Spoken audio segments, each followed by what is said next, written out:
안녕 얘들아, 뿌리 깊은 독해 김승현 선생님입니다.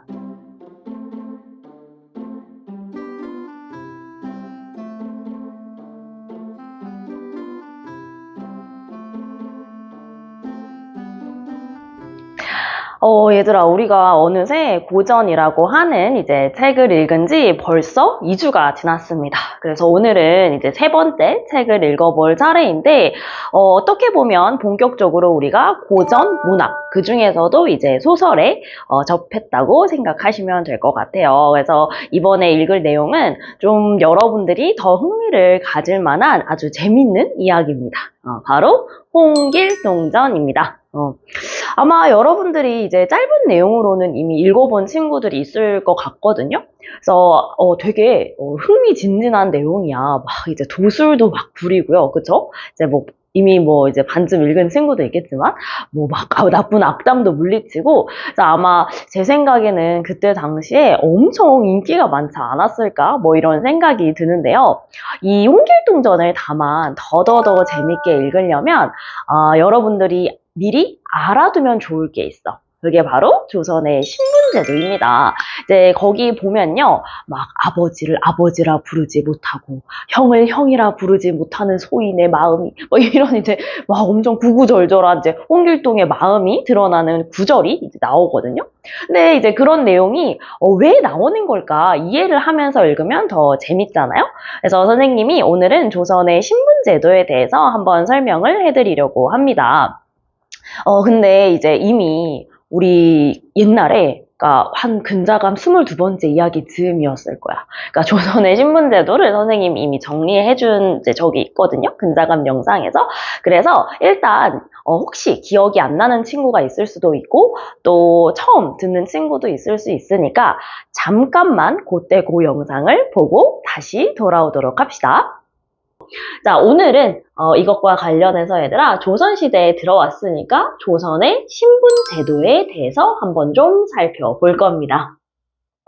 자, 근데 오늘의 이 설명은 얘들아, 이제 그냥 선생님의 말로만 들으면 이해가 잘 안 갈 수도 있거든요. 그래서 오늘은 칠판을 같이 보면서 조금 이야기를 나눠볼 거고요. 우리 칠판에 이제 열심히 쓰여진 부분들을 나중에 다 설명을 듣고 나서는 엔터 눌러가지고 일시정지 눌러서 필기 꼼꼼히 하는 거 잊지 마시길 바랍니다. 자, 그럼 칠판 같이 한번 볼까요?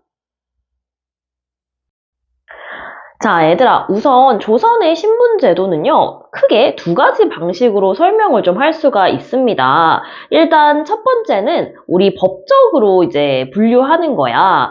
법적으로 원래 조선에서는요, 모든 사람을 양인과 천인 두 신분으로 나누게 됩니다. 양인은요, 평범한 보통 사람을 의미하는데요. 우선은 이 나라의 백성으로서 세금을 내거나 혹은 군대에 갈 의무를 가지는 사람이에요. 그러니까 우리나라의 기둥이라고 볼 수 있겠죠? 그리고 또 동시에 과거 시험, 즉 우리 관직에 나아가서 나랏일을 할 수 있도록 하는 시험인데 그 과거 시험을 응시할 수 있는 권리를 갖는 사람을 이야기합니다. 근데 반면에 얘들아, 이제 천인은 짐작했겠지만 천한 사람이라는 뜻을 가진 말이야. 이 사람들은 얘들아 세금을 내지 않습니다. 그러면 너네 생각에 선생님 세금을 안 내니까 너무 좋은데요? 라고 생각할 수 있지만 세금 내는 의무가 없고 또 군대 갈 의무 없지만 마찬가지로 얘들아 관직에 오를 자격 또한 주어지지 않습니다. 그러니까 사실은 세금을 내지 않고 또 뭐랄까 의무적으로 군대에 가지 않는다는 거는 결국에는 이제 백성이 아니라 좀 천한 신분? 그러니까 좀 뭐라 그래야 돼? 대우받지 못한다? 물건 취급을 당한다? 이렇게 생각을 할 수가 있겠죠. 근데 뭔가 좀 이상하지 않아요? 우리가 알고 있는 조선시대의 신분제도랑은 조금 다른 모습이잖아. 그치? 그러니까 이게 법적인 신분은 이렇게 정해져 있는데 이 사회적인 신분은 얘들아 여기서 더 나뉘어집니다. 어떻게 나뉘어지냐면 일단 양반, 중인, 상민, 천민 이렇게 네 가지로 나뉘어지게 돼요. 그러니까 정확히 우리 아까 양인이라고 했던 보통 사람들이 사실은 그 안에 사회적으로는 양반과 중인과 상민으로 이렇게 더 구체적으로 나뉜다고 볼 수 있을 것 같아. 양반은 얘들아 여러분들 정말 많이 이제 우리가 들어보셨죠. 그죠? 조선시대의 양반. 정확히 이 양반은 원래 그 시험 볼 때 있잖아. 아까 과거 시험을 볼 때 문과 시험에 합격한 문반이라고 하는 사람들과 묵과, 즉 싸움을 할 수 있는 그런 시험에 통과한 무반을 합쳐서 우리가 양반이라고 불렀었어. 그러니까 열심히 공부하고 막 과거 시험에 합격해 관리가 돼서 사실은 백성을 잘 다스리는 일이 이 양반에게 주어진 일이 되겠죠. 가장 높은 지배층이기도 하고요. 그러다 보니 가장 많은 특권을 누리기도 했습니다. 그래가지고 얘들아 우리가 양반 하면 떠오르는 이미지가 막 비단 옷에 갓을 쓰고 뭔가 드라마 같은데 보면 이리 오너라 뭐 이렇게 이야기하는 이제 그런 이미지가 막 떠오르게 될 거야. 자, 그 다음에 우리 중인이라고 하는 이제 계층은 요즘으로 따지면요. 뭐 통역하는 통역관, 병을 치료하는 의사, 그리고 그림을 그리는 뭐 화원이라든지 화가 요즘으로 따지면요. 또 뭐 날씨나 아니면 시간을 재는 그런 천문관, 이런 전문직을 하는 사람들을 이제 뜻했어. 지금으로 보면 누구나 인정하는 완전 엘리트 집단이잖아요. 의사가 되려면 공부를 얼마나 열심히 해야겠어, 그치? 근데 아주 희한하게도 조선시대에는 이런 전문적인 지식이나 기술을 은근히 얘들아 조금 업신여기는 경향이 있었거든요. 왜냐면 그때 당시에는 사실은 성리학 공부를 아주 열심히 해서 나랏일을 하는 게 가장 좀 훌륭한 일이라고 생각을 했기 때문에 그래요. 그래서 아까 설명했듯이 우리 양반이 하는 일, 가장 높은 지배층이 하는 일이 이제 시험에 합격을 해서 결국에는 관리가 되고 또 나랏일을 돕고 백성을 잘 다스리는 그런 역할을 하게 되는 거였겠죠. 자, 그리고 가장 이제 신분이 높지는 않지만 얘들아 이 나라에서 정말 중심이 되는 이제 사회적인 지위를 가진 사람들이 있는데 그 사람들이 바로 상민이야.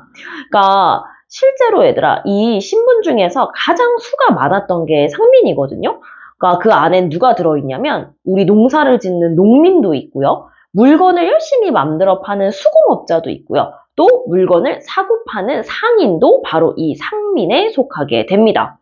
법적으로는 사실 양인이기 때문에 관직에 오를 자격이 있기는 한데 그러니까 먹고 사느라 얘들아 너무 바쁜 거야. 그래서 실제로는 사실 그런 일은 거의 없고요. 자기가 맡은 바 일을 열심히 하면서 이제 세금을 내고 또 군대에 의무를 지는 그런 역할을 해서 나라의 기둥의 역할을 하게 됩니다. 자, 그리고 마지막으로 천인이야. 천인은 얘들아, 이게 공식적으로는 노비만 있지만요. 이제 이렇게 잘 들여다보면 무당이라든지, 아니면, 이제 악기를 다루는 악공이라든지, 그것도 아니면 우리 가축을 이제 잡는, 요즘으로 따지면 정육점이죠, 정육점. 정육점을 하는 어떤 이제 백정이라고 했어. 그때 당시에는 그런 역할을 하던 사람. 이런 사람들을 조금 천하게 여겼었어. 근데 이 말을 들으면 이제 되게 의아한 것이 아니 선생님 연주하는 악기 연주하는 사람들도 그렇고 또 이제 고기를 도축하는 사람들도 그렇고 지금 생각하면 왜 천한 취급을 받는지 모르겠어요 라고 생각할 수 있는데 그러니까 그때 당시에는 아까도 얘기했지만 얘들아 성리학이라고 하는 게 되게 중요하다고 했었잖아.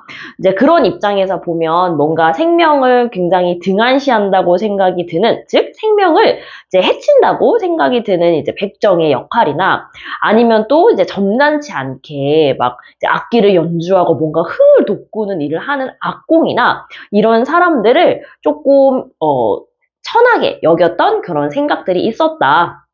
물론 지금은 당연히 그렇지 않지만요. 그렇게 좀 이해를 하시면 되겠습니다. 자, 그래서 정리를 하자면 얘들아, 우리 첫 번째 법적인 신분과 또 두 번째 사회적인 신분이 이렇게나 달랐다. 그래서 우리가 실제로는 사회적 신분에 따라서 이 조선의 사회가 움직였다. 라는 사실을 좀 같이 기억해 두시면 되겠습니다. 자, 이 신분은 얘들아 이제 바뀔 수 있었느냐? 사실은 뭔가 큰 공을 세우거나 특별한 일이 있으면 이제 노비의 신분에서 벗어나기도 하고요. 혹은 이제 뭔가 나중에 조선 후기가 되면 조선 신분제도가 좀 흔들리게 되면서 양반의 어떤 직책을 사고 판다든지 하는 일이 있기는 있었지만 우리 조선 초기에는 어떤 사회의 질서로 얘들아 굉장히 공고하게 자리를 잡았던 신분 제도여서 이제 타고난 신분을 변화시키기는 굉장히 어려웠다라고 생각을 해 두시면 되겠습니다. 자, 얘들아, 근자감 영상은 잘 보셨나요? 이제 기억이 새록새록 나는 친구들도 있을 거고, 또 처음 보는 친구들은 조금 어려운 개념도 많았을 건데, 어쨌거나 당시 신분 계층은 4개로 나눌 수 있을 것이고, 또 각각의 이제 특징이 무엇이 있다라고 정리할 수 있었을 겁니다. 자, 여기서 얘들아, 선생님이 이제 질문을 하나만 할게요.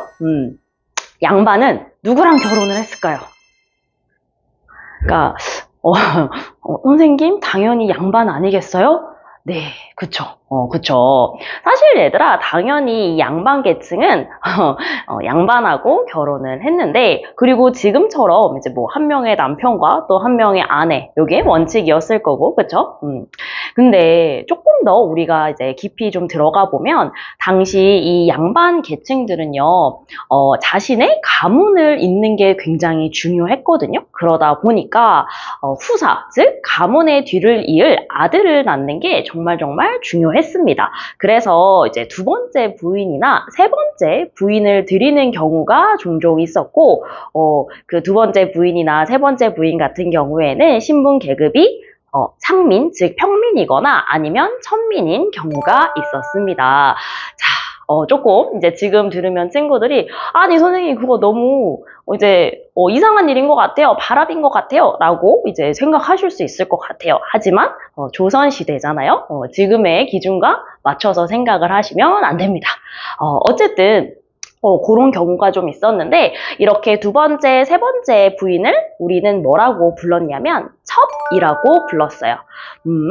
근데 이제 당시 조선 사회를 보면 물론 본래의 아내, 우리 본래의 아내는 처라고 하는데요.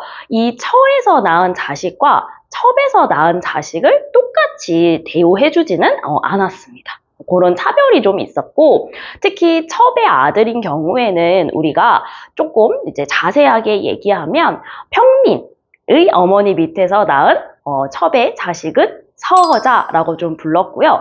천민 어머니 밑에서 낳은 이제 자식은 우리가 얼자라고 불렀는데 이 서자와 얼자를 합쳐서 서얼이라고 좀 부르기도 했어요. 그러면서 이제 차별을 했는데 아까 선생님이 제일 앞에서 이야기했던 혹시 멘트 기억나나요? 홍길동이 아버지를 아버지라 부르지 못하고 또 뭐 형을 형이라 부르지 못하고 뭐 이런 얘기를 했었잖아. 근데 그걸 보면 이제 알 수 있듯이 진짜 아버지를 이제 아버지라고 부르거나 형을 형이라고 이제 부를 수 없었어. 특히 그 형은 이제 본래의 부인에서 낳은 이제 자식이겠죠. 그리고 더 나아가서 사회에서는 뭐 벼슬을 하거나 아니면 뭐 관직을 이제 관직에 나아가거나 이런 게 안 됐었어요. 그래서 또 길동이 막 소자가 뭐 이제 사내 대장부로 태어나서 뭐 관직에 나아가지도 못하고 막 이런 이야기를 하잖아요. 그러니까 그거랑 같이 연관이 돼 있다고 보시면 되겠습니다. 아무래도 길동은 되게 어렸을 때부터 엄청 막 똑똑하고 능력도 뛰어났는데 신분의 한계 때문에 관직에 나아갈 수 없다고 생각을 하니까 집을 나간 게 아닌가 싶습니다. 아직 안 읽은 친구한테 살짝 스포가 될까봐 뒷얘기는 선생님이 하지 않겠지만 어쨌거나 우리 길동이가 자신의 신분에 맞서서 뭔가 엄청난 모험을 막 즐기거든요. 그런 내용이니까 여러분들이 오늘 근자감 영상에서 본 내용을 잘 기억을 하면서 길동이의 심정이 당시 이랬구나 라고 생각을 하고 읽으면 더더더 재밌게 읽을 수 있을 것 같아요. 일단 오늘 영상은 여기까지고요. 다음 주에 수업 시간에 오시면 더 많은 얘기를 좀 설명해 드리도록 하겠습니다. 수고하셨어요.